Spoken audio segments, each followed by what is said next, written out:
I've just come off a call with a coaching client feeling super inspired and, cheesy as it sounds, incredibly proud of her. One of the beauties of my work is getting to sort of handhold and guide people through some quite scary changes.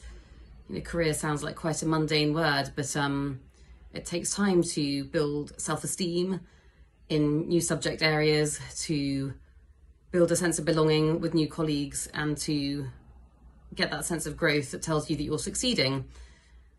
It takes even more courage to acknowledge that something may not be quite right, or that niggles are, as is often the case, small things that actually mean quite big things. And having the balls to admit to yourself, actually, I'm just never going to feel anything more than this is okay, or anything more than apathy or discontent or frustration, or even harder feelings like feeling drained or really negatively affected in an area that you're in. It just takes so much courage to admit those things, and then to be prepared to action and explore new pathways before you may even know what those are. It can feel really overwhelming. To quote a client who messaged me today, even considering new options.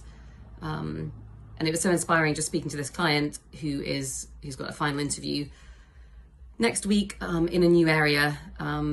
And of course, like lots of clients or anybody, including me, who goes through changes, there can be real dips. I've certainly had some of those at times, for sure. Dips at moments of vulnerability, uncertainty, and inevitably moments of change. And it's really inspiring to see people take steps forward, small steps forward, and then reach the finish line.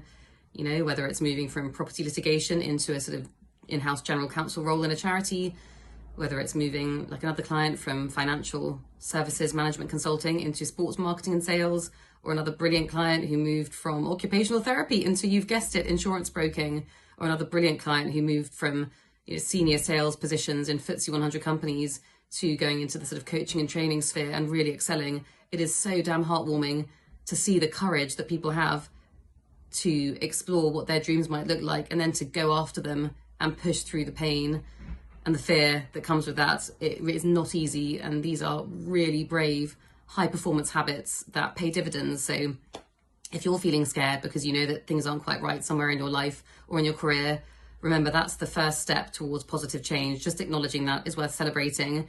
You are a brave person if you've even had the courage to do that.